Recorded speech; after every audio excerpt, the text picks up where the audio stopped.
Hello viewers, and you're watching QTV broadcasting from our main studios along the Kairaba Avenue QCell building, the Gambia.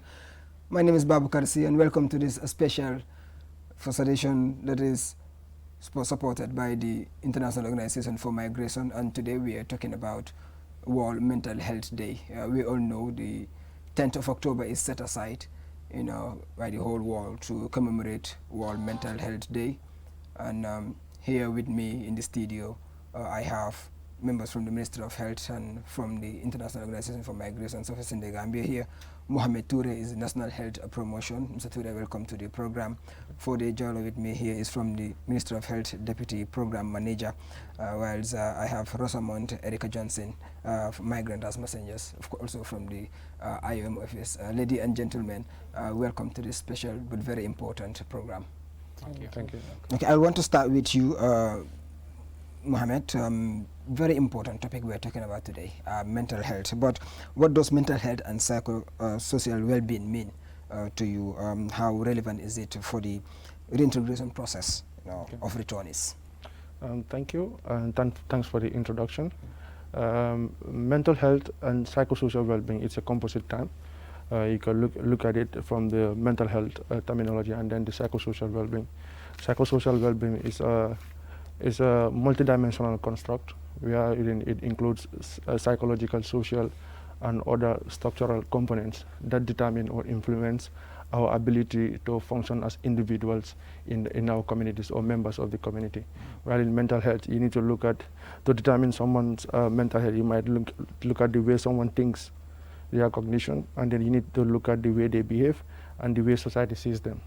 In essence, that's our mental health. And we also need to put in mind that substance intoxication is something else, because if someone is intoxicated, they might behave abnormally. So after that, they might start behaving normally as well. So mental health is the way we think, and the way we think is going to affect the way we behave. So our behavior is being termed by society as normal or as abnormal. So in essence, to conclude, our mental health, if you want to define it properly, we will say the way we respond to our daily stress and how we are able to function within the stresses that are around us, and how we are able to function and give back to our societies. If you were to ask me, I would say mental health are those that I see on the streets, mad people. So with your definition, definitely tells me there is a bigger concept for it, a bigger understanding that people's out there. So to understand that is far different from people that we see on the street. Exactly. But many of us some of us even have our own mental stress that is affecting us in one way or another. Considering its importance for returnees, we know that this journey has different kinds of risks.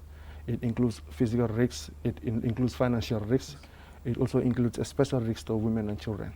So physical risks is not only mental health, but there are so many medical conditions that they can be prone to during this journey. But specifically for mental health, there are a lot of experiences that they go through whilst doing the journey. Even the socio-economic losses they have can have an impact on their mental health. But the experiences they have, the torture and all the human rights violations they experience during the journey are things that when they come home, that can get to them at any point in time. So that's why it's very important for their reintegration process, not only that we are all going to give them socio-economic assistance, but also we need to concentrate on the fact that we need to holistically give them everything they might need in terms of medical and mental health needs. Okay, I'll come back to you. Very interesting. It's like I'm learning as well. Mr. Jawla, you're from the Ministry of Health. What is your ministry doing, in promoting mental health well-being in the Gambia? Also looking into the theme, mental health is an unequal world. Very good. Thank you so much for having me here, and then thank you, IMO, also for according us this opportunity. Like you said earlier on, today is the World Mental Health Day is commemorated worldwide every 10th of October, and it has started in 1992, something like that. 92, yeah. Yes, to look into the welfare of those who have mental disorder. You'll say that the ministry is doing a lot in taking care of people with mental disorders. Because if you go by our history in previous years ago, you will find out that the number of people taking care of mentally challenged people in the country was very minimal. But thanks to our big brother, Master Pa Sonko, when he came back, he deemed it necessary to at least train more people to capacitize the area, because mental health is everybody's concern. Not only those that are suffering from mental disorders, everybody in one way or the other have some degree of mental disorder. There are stressors that trigger some of those things. So the government is definitely trying very hard by providing psychiatric hospitals and then also increasing the capacity of healthcare workers who will be at these places to give a quality and accessible service to those that have a mental disorder. Okay, Yeah. interesting. Madam Johnson, you know, it is said that who feels it knows it. Why did you leave, and what was the experience like, you know, on the back way? I left because of family problem, because I'm the firstborn in my family and I have to make ends meet. Because my mom is a single mom taking care of myself and my sibling since we lost our father. So like when I lost my job 2016 because of the closure of the company, I deem it fit that there are so many people that have qualification more than, and they took this journey and they are successful, they are working. So why not I embark on the journey to make ends meet for my family? But had I known they always say always comes last, I would not have risked my life, because I went through a lot of torture on the way. One of my best friends was burned down alive in front of us, and I lost the rest of them at the sea. So like it's kind of traumatizing sometimes. If I sit back, reflect on what I've gone through, sometimes I'll be in the house not feeling to talk to anyone. But I always talk to my mom that at times like that, let them just understand me and bear up with me. If I need distance, let them just allow me to be. Well, as I said earlier, who feels it knows it, and you know, people would love to hear from people like you that have experienced it, that have been through it. You know, it is unfortunate that we're still receiving tragic news. We're getting news that are not really welcoming as far as this way is concerned, but people still want to go. But we have people like you coming up, you know, to speak up. I think it's very important, and that will definitely, you know, help in disseminating the information that the IOM and the government is trying to send out there to particularly youth about this one. I'll come back to you shortly, but Mr. Ture, let me come back to you. You know, the theme for this year is mental health in an unequal world. I mean, which refers to the inequalities created in terms of health service delivery across the world. But how is the IOM trying to build a migrant's resilience against discrimination, you know, and reducing inequality in access to services? Okay. Digging in from the problem, on especially in terms of the theme, the World Federation for Mental Health voted this theme based on certain reasons, including its stakeholders. They believe that about 75% to 95% of people living with mental illness in low and medium income countries barely have any access to treatment, and it's not even better in high income countries. So furthermore, they believe that the world is highly polarized. That means the rich is getting richer, and still we have a high amount of people still living in abject poverty. So that means access to care is going to be compromised. Also, the issues around the world, especially COVID-19, has created a lot of how do you call it, inequalities, as you mentioned. So inequalities in terms of how certain people are being treated in terms of the certain characteristics or vulnerabilities. Also, we also have the way mentally ill patients are being treated. They are not treated with dignity. Also, they are prone to human rights violations. So and finally, there are a lot of stigma and discrimination perpetuated towards people living with mental illness, especially migrants living with mental illness. So this stigma and discrimination, you might just say that, okay, these are maybe in the form of words, in the form of stereotyping, in the form of other ways that might not be physically felt. But this stigma and discrimination actually can affect their access to education. It can affect opportunities they might have, even job opportunities. Let's look at the Gambia. If you are mentally ill, trust me, the first thing that might happen to you is that you might lose your job. Okay? Because people are naturally scared of what they don't know, and then they might not be sure. They might think that at any point in time they might lose it and start attacking people around the workplace. So there is a chance that you might even lose your job, or even if you recover, you go back to the community. There is a chance that people will still run away from you. Discrimination. Discrimination. So they might not be even accept you. The moment you are labeled with a psychiatric disorder, or the moment you have been admitted to Tanka, or the moment you have been seen to go and get treatment, or the moment they see you walking in the streets, because that's what we are used to in the Gambia. We think that the only ones walking on the streets are the ones that are mentally ill. So this stigma affects them. You see how it affects them. It affects their opportunities, the opportunities they can have. It even affects the families that are being taking care of them. Certain families are embarrassed of their patients. What they do, they tie them at the back of the house. They don't allow them to even come out and socialize because they are embarrassed of their patients. That is because of the stigma. So they don't go out and even get treatment. So what IM is doing, because we are dealing with a very vulnerable population, we are dealing with returnees and migrants who already face a lot of stigma when they return. We have heard the story of, we'll hear a lot about the story of Erica Johnson here. So when they come home, they deal with a lot of issues. Some come home with guilt, some come home with disappointment, some come home with anger. Also, the family also are sitting down with disappointment. Yeah. So maybe they sold everything they had and invested it in their child. All of a sudden, they come home with empty hands. Maybe they didn't even come home with empty hands. They come home with a lot of loans to pay back. So you see some returnees will tell you, I'd rather go back to the desert or even meet my family. So that is because the home is not ready to receive them. The communities are not ready to receive them. So what IM is doing to tackle stigma discrimination is advocacy and awareness raising. We have so many platforms to do so. We have a team of mom volunteers who are going out there to sensitize the public and tell their stories and communicate with these people. So we'll have a lot of dialogues going on. And so apart from that, we also have a lot of mediation sessions. We mediate with families under the EU Joint Initiative. When returnees come home, we have a lot of reintegration packages for them. Under psychosocial reintegration assistance, we also have family mediation. We go out there and talk to the families so that they can accept their child. Because no one can throw their blood away. Because their child is their child. He needs their support. That is the end of the first journey, but that's not the end of all opportunities for them. So these are the kind of words, motivational sessions we have with the families and even with the community members and key decision makers. We talk with alcalos, imams. We engage them so that we have that cohesive environment where the returnees and migrants, returnees and community members and their families will live socially and cordially. And because in the Gambia, all we know is peace. Oh, yes. And then the only support we have is the people around us. Whenever you have a funeral, everybody will come to your house. Whenever you have a minimum summary, everybody will come to your house. And if you have a problem, you go back to the communities, you go to the alcalos, you go back to the elders of the community to come and address these issues. So these are the channels we use to increase social cohesion. The more migrants are communicating with their families, the more they are communicating with their communities, and the more family communities are being sensitized about mental disorders and mental illness, the more they accept their people. Yeah. So those are the approaches we use. Interesting. I'll come to Mr. Jawla shortly. But Madam Johnson, when did you return back to the Gambia and how were you received? I came back 2018. Okay. I was received well by my family, but in terms of community-wise, it was kind of discouraging because people stigmatize me, point fingers, label me, all sorts of words. So like, it took me a while to adjust to the community. I only mastered the courage because of the advice of my mom.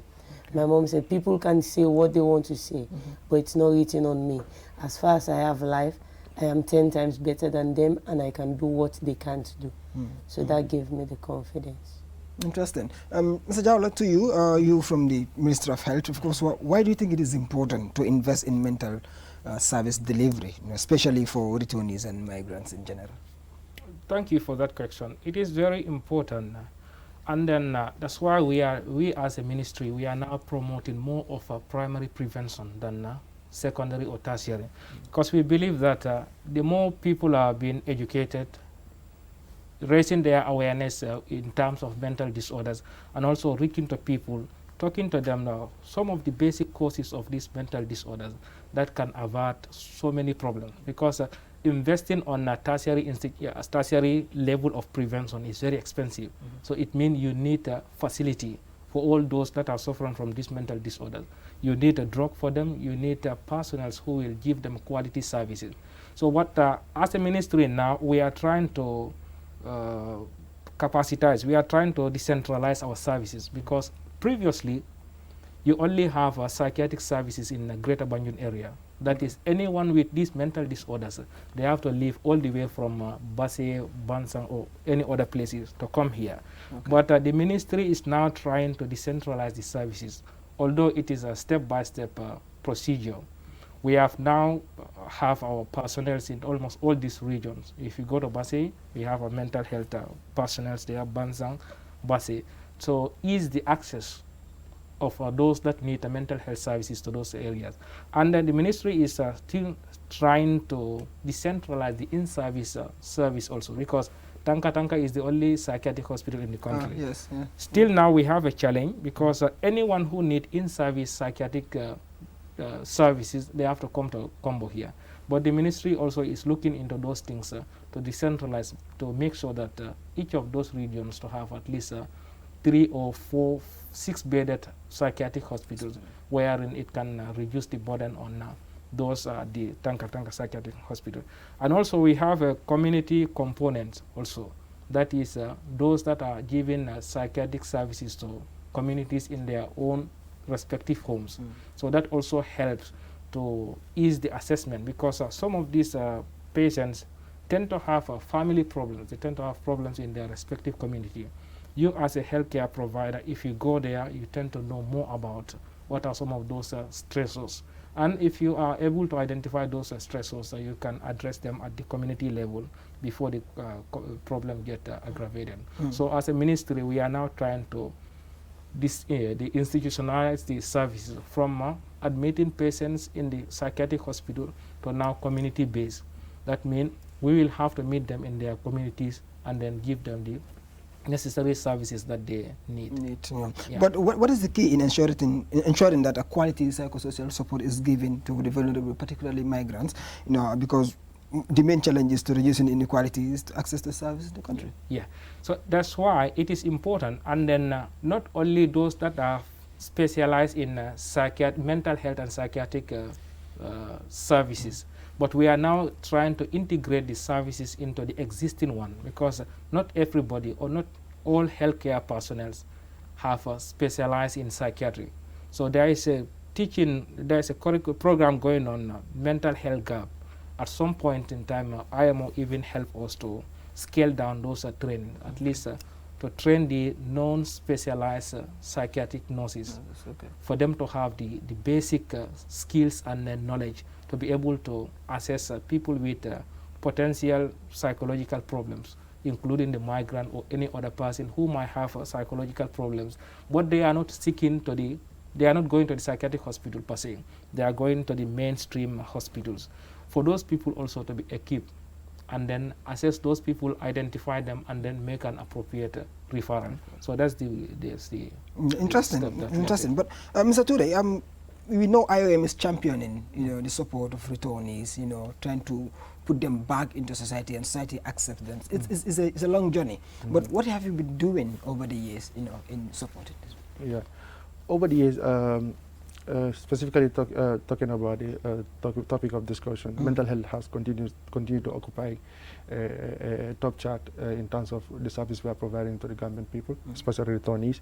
And as IOM, we act on the priorities of the Gambia and Gambian government, and we all know the Gambian government holds access to healthcare on a very high scale. So, and then when you talk to any clinician, they will tell you the brain is one of the most important organs in the human body. So any issues affecting the brain should be taken with more seriousness. So when in terms of what we are providing for returnees, you know that we are involved in voluntary return of migrant returns, and from from 2017 to now we have assisted in the return of over 5,000 returnees. So each of those returnees, they have packages. So those packages do not only include socio-economic assistance, they also include medical and psychosocial support. So even before they come, there is a lot on the ground that we do. One is capacity building. He mentioned it earlier. With the United Nations Peace Building Fund, we train almost 500 healthcare providers or more on image gap interventions. That is, non-specialized healthcare workers to be able to provide mental health services for migrants and their community members that need mental health and psychosocial support service. Also, we are engaged in advocacy and awareness raising, so that when returnees come back home, they will be accepted by communities that the environment is even enough to accept them, and they will be able to live cordially, and they will not be triggered in terms of the memories they have and the experiences they went through. Apart from that, also we also used to deploy mobile health clinics Like we deploy mobile health clinics that not only it's mainly for psychosocial support, but if we term it as a psychosocial caravan, that means we are already inserting a lot of stigma, and we don't have people coming out. So we name it a medical caravan, wherein everyone can come and get assessed and be given treatment for free. So that's where we are able to capture a lot of mental health cases. We also provide a lot of counseling service for returnees and their community members. So there's a lot of approaches that we do, that we provide mental health and psychosocial support service for returnees. Also, over the years, we also develop a framework for a framework that will help all stakeholders, specifically the government of Gambia, in terms of providing mental health and psychosocial support to returnees. The framework was developed and validated by various stakeholders. We also developed a curriculum, a training curriculum that can be used by schools, it can be used by institutions, it can be used by various stakeholders to train people that want to learn about providing mental health and psychosocial support for returnees. So that you see, there's a lot of treatment gap, not only for returnees, there's a lot of treatment gap for generally, not only Gambia, across the world. So the more you invest in mental health, you are trying to increase the resilience for individual and collective, resilience of the people. Yeah. It will also increase their ability to thrive and recover from anything that hit them. So that's why we are investing a lot in terms of resource capacity building. So when we have enough human resource to provide services, then the treatment gap will reduce. And when the treatment gap reduces, what will happen? As he said, they are concentrating more on prevention. At the primary care level, there will be a lot of manpower to be able to take care of the problems before it aggravates to the next level.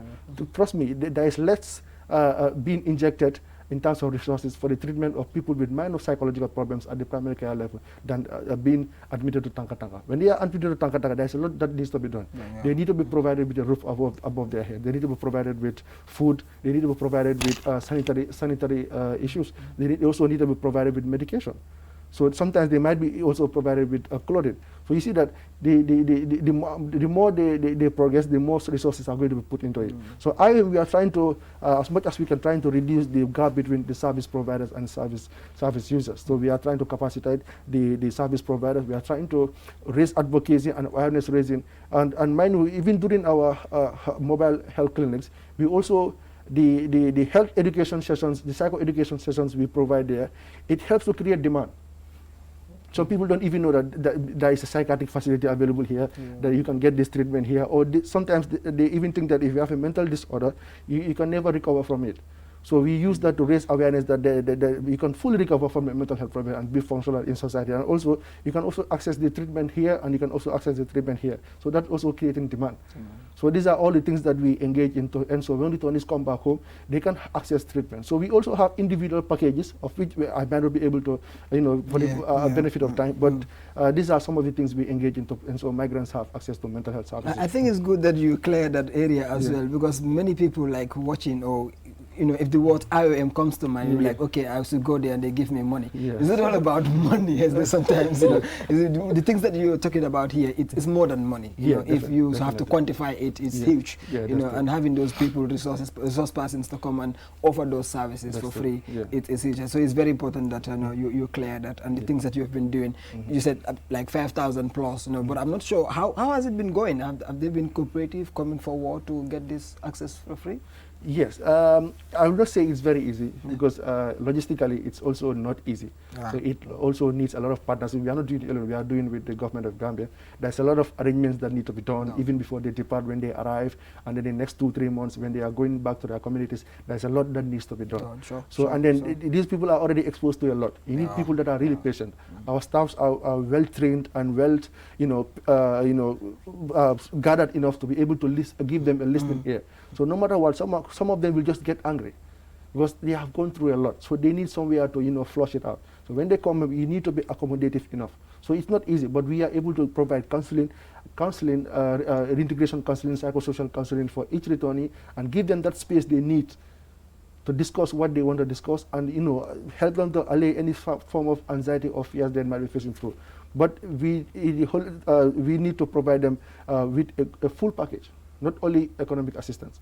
We need to listen to them, their problems, the problems they are facing at home, their choices they want to make. Some of them will come today and make one choice. I want this type of business. The following week they'll come back, I want this type of business.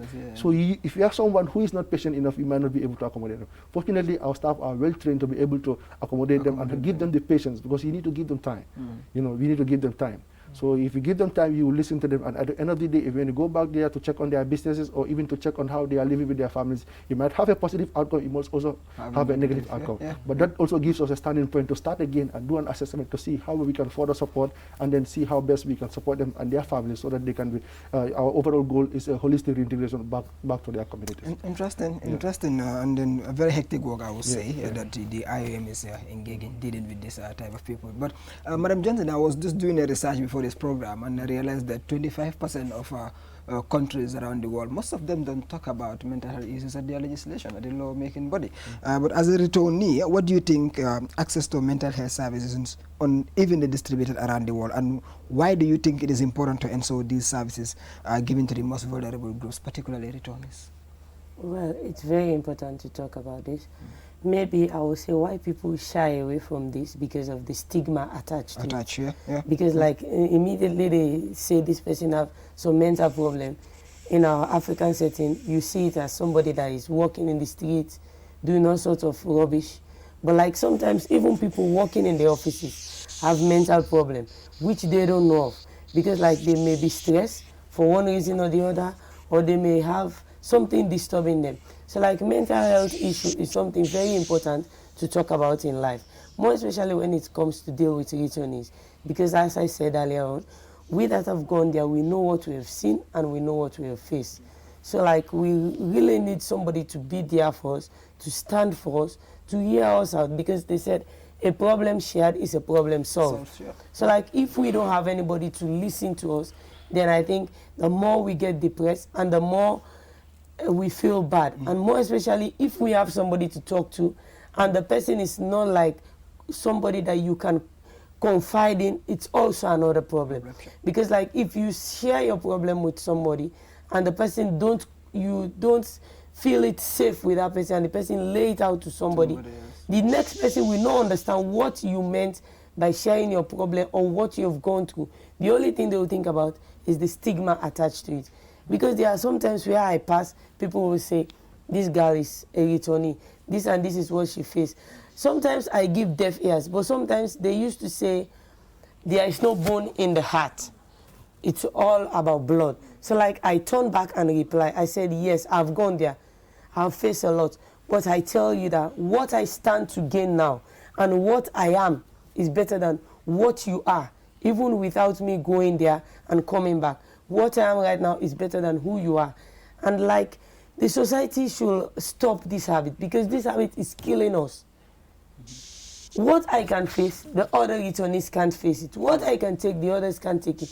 There are so many right there that want to learn, want to do something, but because of the stigma, they can't. So like, it's something that the government as a whole should embrace and talk about and try to find a mechanism in order to tackle it. Not anybody you see, take them to Tanga Tanga. There are some people, even hearing them out, you can solve a problem. Even giving them medicine, even visitation, you can solve a problem. So like, that's why some people shy away from people to know that they are suffering from something or another, because they don't want to be labeled out as if they took them to Tanga Tanga.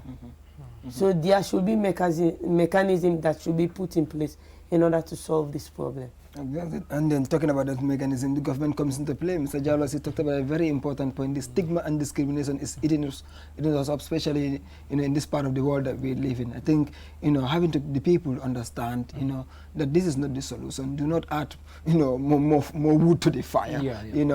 Government have a role to play in this. Definitely, government has a big role to play. And then the legislatures that we have, unfortunately, we still have in the colonial legislatures, but the ministry has done a lot by revising those bad legislatures, wherein mentally ill people will be given dignity and respect, and their rights will be protected. So recently, we have previous years we have started driving a new bill that will be up to standard, that will help to protect the rights of people with mental disorders and the like. And one thing he has made mention of, it is very important for us to raise awareness. Because a couple of years ago, I was working at Tanka, like the scenarios he made mention of. It is very important for people to listen to those with these problems, migrants with problems. One guy was accidentally admitted there. The story was very interesting. According to him, he went through the back way. While he was in Libya, he was struggling there and then sending the money to the uncle. Unfortunately for him, he couldn't cross, and then he was brought back. I learned that he was having a huge amount of money with the uncle, and then pursued the uncle on several occasions for him to give him the money so that he can start something meaningful. The uncle failed to do that. And then just one day, he got up and then broke a bottle and then wanted to stab the uncle. Wow. That's how they grabbed him and then sent him to psychiatric hospital. But fortunately for him, he was met by people with at least years experience who were able to properly assess him and then found out that he was not having any mental problem. It was as a result of the disappointment and the anger that the uncle caused to him. That's why he just blown out like that. So it is very important. We are here to raise the awareness. And then we cannot do this thing alone.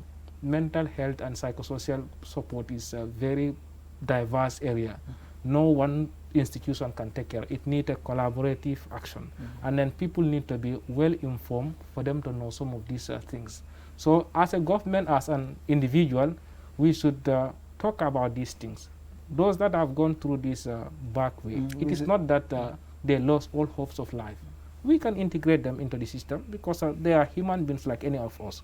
And then I see and they are ours. They are ours. Very they good. came from our homes and left. Very so they good. come back. Why I not see we no reason them? why we should not accept them. We should only continue to raise the awareness, because the more informed people are, the better the outcome. I believe through continuous advocacy and then awareness raising, people will come to know about some of these things, and then we work collaboratively. And that takes me to my next question: the importance of celebrating, the day, World Mental Health Day. How important do you think it is, particularly to other migrants and returnees? It is very important, because without these things, some might not even know the existence of such an important day like today. But setting this day aside to at least celebrate or commemorate, that will attach significance to how important mental health is. Like I said, mental health, it does not only use one particular set of people. Everyone can be affected by mental disorders, being rich or poor, male or female, being educated or not educated. So it is our collective responsibility for us to come together to talk about what are some of the problems that mentally ill people are facing in our community. So this day is set aside to remind people their roles, because it is not only for service providers, because these people are coming from the community. If the condition at the community level is not conducive, they will always find it very difficult to stay in their community. So it is a collaborative effort wherein family as a unit is responsible, state as a whole is also very important, and then people who are giving service, we should all come together to help these people to at least find solution to their problem. To the problem. It's not a one-man show. No one can do it alone. I think that's the take home. Mr. Ture, let me come back to you. You've made mention of a lot of things that you've been doing, in providing support to returnees. But we in COVID-19 situation, and things were so crazy all over the world. But how has this affected the work of IOM in supporting migrants or returnees? Yeah, for COVID, no one was prepared for COVID. Yes. It took the world by storm, and then it affected everyone, directly or indirectly. Whether you are infected with COVID-19 or not, you felt the effect of COVID-19. Whether you are a business entrepreneur or you have a workplace setting wherein your income is coming in daily, we've all been impacted. So I am equally, we felt the impact of COVID-19, but there is always room for innovation and adjusting to the current situation. So in terms of the service we are delivering to migrants, we adjusted accordingly. In terms of our work at the Migration Health Unit, we used to see migrants on a daily basis. What we did was, we also do follow them up in their communities to provide support. So what we did was, we started going for virtual. Okay. You can still follow up a migrant with a phone call. You call him, how are you doing? Can I talk to one of your family members? You talk to the family members will confirm what he said. Maybe the migrant will just say, I'm okay, I'm fine, but then you can talk to the family members also to confirm that he is doing okay. So some of our work became virtual, and also there were some structural changes in our work setting. So we did some structural changes. When you come into the office, you know that things are totally different. COVID-19, it might easily pass in, but now when you come in, you will make sure that you have a mask, you get sanitized, and all those things. So those are some of the structural changes. And also in our work setting, we had more barriers, not that to discriminate, but to protect both the migrant and the iron worker. The iron worker might be infected, and they can also infect the migrant. The migrant can also be infected and infect the worker. So we had those things in place to protect both parties. So that has been in place to ensure continuity of service, because whether COVID-19 or not, the migrants need our services, and we have a duty to also take care of their needs. Everyone has a duty, all stakeholders, government, UN agencies, everyone has a duty in terms of providing some of the services that these returnees need, especially if you have it within your capacity to provide the service. So I think it's very important. So that we trying to modify some of our activities, and also we are engaged in the COVID response. We are engaged in the COVID response. So some of these COVID response mechanism, also indirectly we engage returnees. We engage returnees in awareness raising activities. We engage returnees in making face masks. We engage returnees in making PPEs that were used by the Gambia government in the COVID response. So you see that there has been a lot going on even with COVID-19. So in terms of the services that we have provided to the returnees, I would say that I didn't see any much changes, although there has been maybe some checks and balances. Sometimes it goes down, sometimes it goes up, but then the work continued. We had just some structural changes, but we still providing return. I am still seeing migrants because I'm also providing mental health services and medical services to returnees in terms of assessment, arrival, because we still having arrivals. Even yesterday, we had 10 arrivals from returnees that came to the Gambia via airport. So our colleagues were there to receive them at the airport, screen them, and take them to a reception center. From the reception center, they will be assessed by a medical doctor. If they need treatment, the treatment will be started from there. If they need referral, they will refer to the government. They will refer to the government or other facilities to access care. I see that even with COVID-19, we are still providing the services they need. Interesting. Madam Johnson, what have you been doing since coming back in trying to promote mental well-being to your fellow returnees in the country? Well, when I came back, after I well-structured myself, I said that I will help save life in order to help promote the mental stability of my fellow returnees and also to potential migrants. Because not only the returnees are suffering, some potential migrants that also want to embark on this journey are also suffering mentally, because they are thinking that if I don't go there, I cannot make it. So that makes some of them to have little bit of problem mentally. So what I do, if I go to any community for awareness raising, because they say peer group pressure helps a lot. We talk in pairs. Before I allow you to say anything, because some people, they feel timid to share out their experience. I'll first of all share my experience and tell you how I've been through it, how I was successful to overcome it, and what I'm presently doing in order to make people see me as if I'm fit in for society. So that will encourage the next party to tell me what is going on in them, and we will together collaborate and find a way to solve whatever they are facing. Because I think in doing that, I'm saving life. Sure. That is very true. And before I come back to Mr. Ture, Mr. Jawla, I mean, from the ministry, you talked about the bill, which is very important, and I can't wait for it to come into effect. But, you will also agree with me that more needs to be done. As I said earlier, I read about more than 25% of countries don't even talk about the issue of mental health support in their legislations. Gambia, no exception, definitely. What can we do in order to give them the necessary support? The support is being given, yes, but you also agree with me that more can be done. Yeah, thank you for that question. Like you said, mental health is grossly neglected globally, not only in the Gambia. But a lot need to be done because COVID-19 has taught us the importance of mental and psychological well-being. Because when it struck, people were not going in for physical treatment because it affects our mentality, affects us psychologically.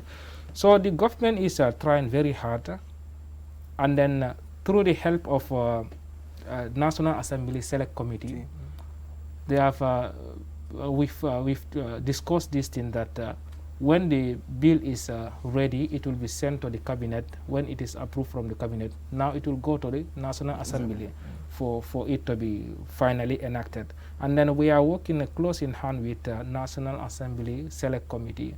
They have been very helpful in pushing that. And I believe by the time that bill is enacted, it will protect mentally ill people with so many problems that are existing, the negligence that people are having towards them, and the violations of their rights that are going around. Some of those things will be addressed by the bill, and I believe that will be very soon. Interesting. I can't wait for that. And Mr. Ture, what other activities and programs, are you carrying out there to commemorate, World Mental Health Day? Yeah, we concluded many activities. Concluded on many activities that include one, a dialogue with service providers. That is, we did it last year. So the same thing we repeated this year as well. So going to Tanka, we're going to Tanka and have a dialogue with the service providers there. We have the returnees to come and tell their stories. And then we have other civil society organizations to also come there and increase the advocacy work. And we are going there with the National Mental Health Program as well. We can have a dialogue, we have a discussion, which is very important in terms of the service delivery. Also, we will have the chance to hand over certain sanitary items that they need in terms of maintaining the facility, which is just a minor thing we are adding to the activity, but it's just something that we can also show them that mental health is something important. We are finding a day to isolate a day in all our work, and the stakeholders, we go to Tanka and meet the stakeholders and meet the service providers. The other one is meeting the traditional healers. But believe it or not, the mental health, people living with mental illness and their families, it's either they start with the traditional healers or that's where they end up. Okay. So it's very good to sit and talk with them and understand them, because that's where so many things happen. So we need to work closely with every partner, whether you are a traditional healer or you are a clinic that provides mental health service. They all need to be in one picture. So we find a day to discuss with the traditional healers, with the community members, because those communities also have returnees.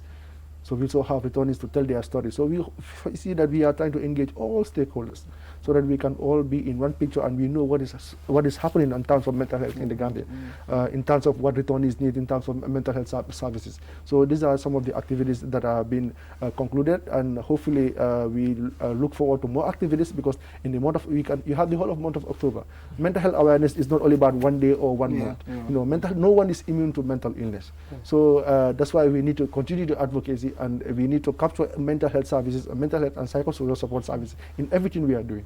If you are providing business, you can provide mental health and psychosocial support service. If you are providing any form of training, you can include mental health and psychosocial support service. Because what is the aim? The aim is to empower individuals to be self-sufficient. Who can protect yourself from mental illness than yourself?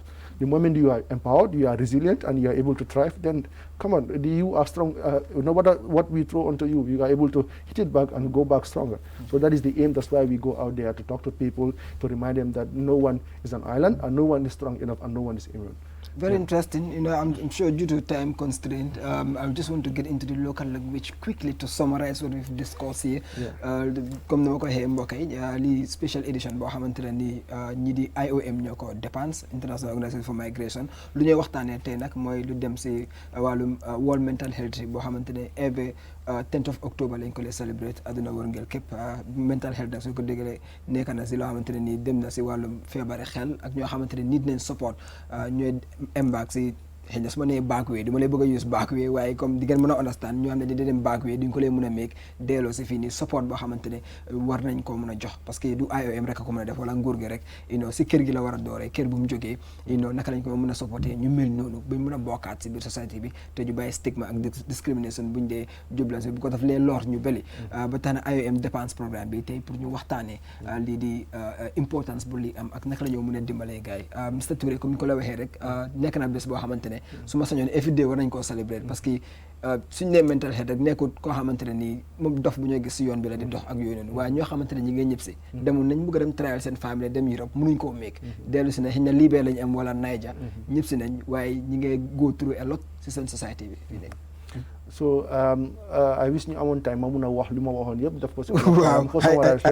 ma def ko si kaddu yu mujjee yu ma war a joxe rek waaye mu nekk because mental health dafa nekk loo xam ne pour nga dimbale ku am feebari xel jaru nga nekk expert sax lu gën a important mooy nga am yërmande rek nga pare pour dimbale ko loolu rek nga soxla because doomi adama dafa soxla doomi adama si life am soo amul nit rek beneen façon nit su nekkee bokkuloo ak nit yi rek yow rab ngay nekk di moment nga am ay nit sa boor rek yow di nga am lu bëri di nga am dem kanam di nga am lu bëri so waaye di moment moo lu dee gën a especially di toon yi leen dee gën a sonal su gaa ñib see dañ dee wéetoo dañ dee wéet dañ dee génn waxtaan nit yi dañoo lu gaay am dañ ko dee denc seen boppa so at some point dul daf leen naa break ak loo munti dëgër am na yeneen doo ko mën a ak loo jànkuwanteel si yoon bi yëpp doo ko mën a denc da ngaa toog guddi ngay tiiti nelaw da ngay toog di gént nag am na ñoo xam ne ma dee wax ne su ma ñibbisee dafa mel ni maa ngi Libye ba léegi dafa mel ni maa ngi dégg fetali ba léegi because ñu ngi ko denc seen biir ku nekk koo gis dafa am loo am sa biir poos bi ñu ne suma boss dafa ma dee wax ne mu ne képp koo gis dafa am mbalit si biir poosam di moment ne ngay dox yaa ngi am stress yaa ngi lifin sa mbalit bi yaa ngi ko jël di ko denca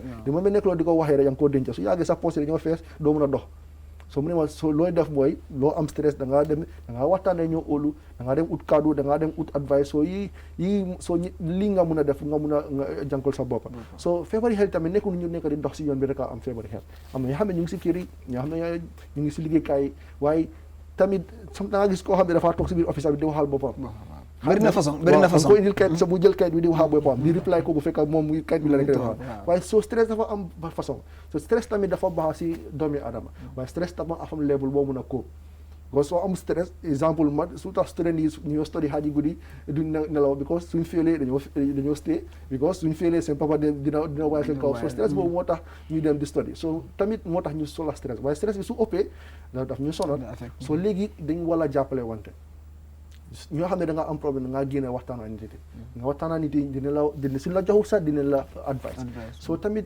ñoo xam ne ñu ngi dëkkaa ñoo xam ne ñu ngi am feebari xel wala ñu suspect ne kii mi ngi am feebari xel wala ñu ngi am return yi ñoo xam ne lu gaay dee leen dee dal foofu dee sona so the most important thing nga nekkal fa gaay yi suñ amee problème nga su ñëwul sax nga dem si gaay di check on them because soo dee check on them frequently ak nu munti yàgga doomi adama nu munti yàgga dina confide in you wax la mooy problème am soo ko muntee solve at least di nga ko advice te kaay fii toppa moo ñu dem so these are the things that we need dañ bëgg a nit yi was Gambia lii lañ am jàmm bi lañ am loo am rek da nga koo séedoo nit yi soo amee jàmm da nga koo séedoo nit yi soo amee problème tam da nga koo séedoo nit yi so feebari xel tam loolu la soxla soo amee problème génnal nga jàppale nit yi so ñu fa nekk tamit pour jàppale suñ ñëwee buñ discriminate gars yi buñ wax ne dañ réew buñ wax ne dañ yabaate buñ wax ne yóbbu leen kii si police bi ngeen tëj ko ba balaa muy xam moom mooy kan mu delloo si kër bi dañ soxla dimbal rek dañ jox gars yi dimbal boobu te su boobaa su loolu amee rek mais bi du jar fa mu dem tànka muy lu am solo mbaariwol comme naa fa ñaamin rek ñing programme o IOM la dépense International Organization for Migration ba mun kacakang bi wala mo mi yalon ko e kam murunang ni murutarang ni tata bakwe e buka mek no ye murunang e ba murula no nyaani na ko la society ko no because ne je jama bi je mi yalon ko discrimination no stigma aka tre barale kay mol ke jubele ke chodi ke ka diamu ko de atata la ma mek no o sifal kam mo jama betandi no stress ol katara mo jama mi yalon ko ni me ma koy tuwando jem fota mo jamala wo ko sifalto Mr Jawla ibota Ministry of Health le man sakunda ma fagola ye IOM mo le yemu fo but ba mun kacha kan about World Mental Health Day and specifically on migrant returnees mi yalo ko mun tara nyante ma ko le nyaadi le so that ngane chodi ngane discriminate but they are ours itata le ma make no mun tara manyana ke kacha fe bare ke ma ko ngamre o kacha kuma ta baake akuma wada baraka baake andon comme Muhammad Yafa Nyameng ni ya jube ni menin ka fo migrant sol e botante le ko do jey tata andu ita nyinen dirol la wala samba manke ni mole problem so do jey tata ita nyinen dirol la so ning silo man na ben fe e muruta nan